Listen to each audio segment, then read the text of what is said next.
Break के बाद स्वागत है आपका सी न्यूज भारत में। रेवाड़ी विधानसभा में कांग्रेस प्रत्याशी चिरंजीव राव का ग्राफ लगातार बढ़ रहा है, जिसके चलते ये ही पता नहीं चल रहा कि आखिर कांग्रेस का मुकाबला है किससे। ये कहना है पूर्व मंत्री कैप्टन अजय यादव का, जो रेवाड़ी से कांग्रेस प्रत्याशी चिरंजीव राव के पिता हैं। एक प्रेस वार्ता के दौरान उन्होंने एक सवाल के जवाब में कहा, हरियाणा में केजरीवाल की आप पार्टी को नोटा से भी कम वोट, तो वहीं दूसरी ओर प्रदेश के पूर्व गृह मंत्री अनिल विज और राज्य मंत्री राव इंद्रजीत सिंह पर भी जुबानी प्रहार किया। रेवाड़ी में चौधर लाने के सवाल पर कैप्टन ने कहा, चिरंजीव राव 20 वर्षों से कांग्रेस में रहकर सेवा कर रहे हैं और इनका मानना है कि पार्टी चिरंजीव को उनके काबिलियत और कद के हिसाब से कोई बड़ा पद जरूर देगी। प्रदेश के पूर्व गृह मंत्री अनिल विज के उस ट्वीट पर, जिसमें उन्होंने कहा कि राहुल हरियाणा में आएंगे तो तूफान आएगा, लेकिन वहां तो एक पत्ता ही नहीं हिला, पर कैप्टन ने तंज कसा, कहा कि अनिल विज अपना मानसिक संतुलन खो बैठे हैं। चैलेंज दे रहे हैं और उनका कहना है कि अगर दम है तो शैलजा को सीएम का फेस दिखाए और हाथ मिलाने से अगर दिल मिलते तो हुड्डा साहब भी उनका समर्थन करेंगे। तो चलिए, स्मृति ईरानी जी ने ये तो मान लिया कि सरकार हमारी बन रही है, वो हमें नसीहत दे रही है हम किसको मुख्यमंत्री बनाएं। सबसे पहले तो उनका अग्रिम साधुवाद हमारी सरकार बनाने का दुनिया को बताने के लिए। पहली बात, स्मृति जी हमारे बड़े वरिष्ठ कार्यकर्ता हैं किशोरी लाल शर्मा जी, जो राहुल जी के साथ उन्होंने लंबा काम किया। जब वो उनके खिलाफ चुनाव लड़ने गए तो स्मृति जी ने कहा, ये क्या चपरासी भेज दिया। उसी व्यक्ति ने उनको पटखनी दे दी और 1-2 वोटर से नहीं 1,63,000 से हरा दिया।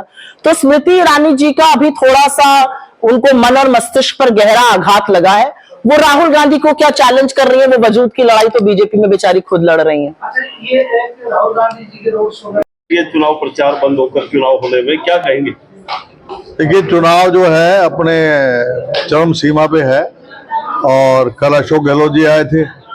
उन्होंने जो है जो हमारा जो साथ जो हमने गारंटी दी है उसकी काफ़ी प्रशंसा करी और चिरंजीवी योजना जो है एक मील का पत्थर साबित होगी कि 25 लाख रुपए जो है हम लोग देंगे जो आदमी कोई बीमार हो जाता है उसके इलाज के लिए, क्योंकि कई लोगों के घर तबाह हो जाते हैं, अपने मकान बेच देते हैं, ज़मीन बेच देते हैं। और मैं समझता हूँ ये बहुत ही बेहतर जो है एक स्कीम है, हेल्थ स्कीम जो है। और इसके अलावा जो आपके जो कैंडिडेट है हमारे जो हैं चिरंजीव राव, उनका जो ग्राफ है वो डे बाय डे बढ़ रहा है और हालत ये हो रही है कि अभी ये नहीं पता लगा रहा है कि हमारा मुकाबला किससे है। बड़े नेतृत्व की बात हो रही थी कि रेवाड़ी में बड़ा नेतृत्व मिलना चाहिए। ठीक है, 6 बार आप विधायक रहे, चिरंजीव राव भी रहे, इस बार क्या लग रहा है, किस पायदान पर देख रहे हैं इस बड़े नेतृत्व?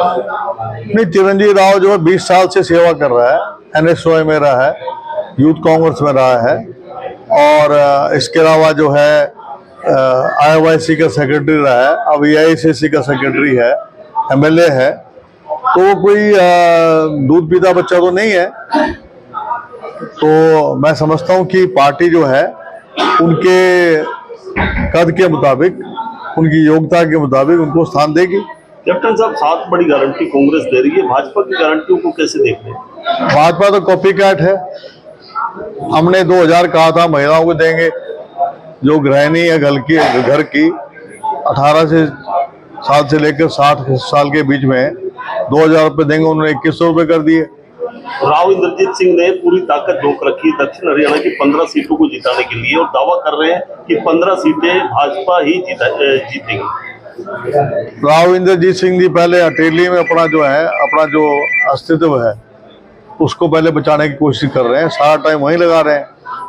इस बार तो जो वहाँ त्रिकोणीय उससे फंसे हुए हैं। मैं तो ईश्वर से कामना करता हूँ कि जो है उनको सद्बुद्धि दे और पहले जब 22 में से 16 MLA जो है वो बीजेपी के थे, तब उनको मौका नहीं मिला मुख्यमंत्री बनने का। और अब तो अनाउंस भी कर दिया बीजेपी ने कि मुख्यमंत्री जो हैं वो नायब सिंह सैनी होंगे। अब पता नहीं कौन से वो मुंगेरी लाल के सपने ले रहे हैं, मुझे समझ नहीं आया। 5 गारंटी केजरीवाल को देकर गए हैं रेवाड़ी के। केजरीवाल जी का तो नोटा से भी कम वोट आएंगे। वैसे एक बड़ी बात आज अनिल विज ने चुटकी ली है कि राहुल गांधी आएंगे तो हरियाणा में तूफान आएगा। वो कह रहे कि पत्ता तक नहीं हिला। ऐसा है, अनिल विज जो है अपना संतुलन खो बैठे हैं। मुख्यमंत्री की ख्वाब देखते देखते अब उनके, मुझे लगता है, अपना मानसिक संतुलन खो बैठे हैं। जो इस प्रकार की अभद्र भाषा जो इस्तेमाल करते हैं, उनको इस प्रकार की भाषा का इस्तेमाल नहीं करना चाहिए। मामून खान को लेकर क्या प्रतिक्रिया? उनके बारे में मैं कोई कमेंट नहीं करूंगा। रेवाड़ी से सी न्यूज संवाददाता चैन सिंह की रिपोर्ट। इस खास रिपोर्ट में बस इतना ही। वक्त है एक छोटे से ब्रेक का। ब्रेक के उस पार हम आपको और भी तमाम बड़ी खबरों से करवाएंगे रूबरू।